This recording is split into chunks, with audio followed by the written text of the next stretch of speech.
Hey everybody, my name is Dowden, and in this video, I'm going to show you the difference between a unmastered track and a mastered track, and the volume difference, the sound quality difference, and what you can expect as a producer to send your track to someone like me to master your track, what your track can sound like using a mastering engineer. For this example, I'm using an unreleased track that I've written. I'm probably not going to release it, and since the mastering of this track, I've actually made quite a few changes if I ever do release it. I would have loved to use my own client's tracks, but unfortunately due to copyright issues, I can't do that. So I'm going to use my track. I'm going to show you the difference between unmastered and mastered first, and then how I got there using a few of the different steps in the mastering chain. Let's go ahead and jump into it. Okay, so I have three versions of the track. I have this pre-master, this ID mastered, and then I have the volume matched pre-master. So essentially the pre-master is here. It is not touched. It's just the pre-master that I sent out when I exported the track. It has the mastering chain on it, but it's turned off. And then I have the master, which I've bounced out. And then I have the volume matched pre-master. So I've actually pushed the volume of this one up until it's just touching 0. So it's just about to clip, and I've dialed it back to 0.1 or 2 dB. And that's so that I can get this volume as close as possible to the mastered version. I'll also turn down the mastered version to give you a comparison. I'm going to show you the mastered version with the volume matched version, so you don't have to worry about turning it up on your speakers so much. You can keep it at the same volume, and I'm just going to turn this one down negative 2 dB because that's what I'm matching it to on this one here, so they sound relatively the same volume, but really pay attention to the distinct differences between the two. The master version is going to sound much crispier in the high end, much more presence, airiness. It's going to sound wider. The low end is going to sound compressed and more full, and it's going to sound less muddy. So let's listen to the difference between these two.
Okay, so we can tell again that the master version just sounds a lot more present, a lot crispier, a lot more clarity in the master, and it just sounds overall louder and better. And if we look at our loudness meter here, we can actually see the difference. So we can go to our loudest units full scale and check that it's volume matched here.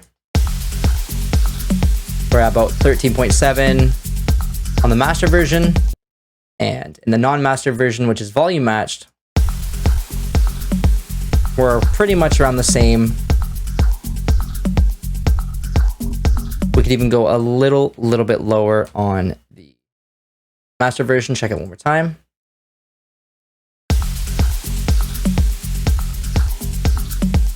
Okay, and then the pre-master with the volume match. So we're hitting around the same volumes. So with our loudness meter showing us that they are considered the same loudness units full scale, we can still just listen to the difference the quality of the master makes, let alone the volume. So just by comparing these at the same perceived volume, it still feels and sounds like the master version is just a higher quality, and it still feels and sounds a little bit louder.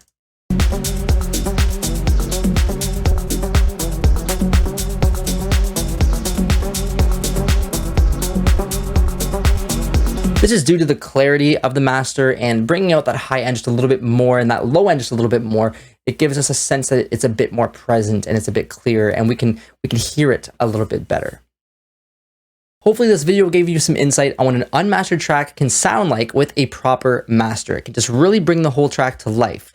A proper mix is extremely important for a good master. The better your mix, the better the master can become, because you have that high quality mix in the first place. But a good mastering engineer can bring out some of the quality of the track, even if the mix isn't so great. If you're interested in having your tracks mastered, you can check the description below for a link to my website where I offer mastering services. If you're new to the channel, make sure to subscribe, and if you like this video, make sure to give me a thumbs up.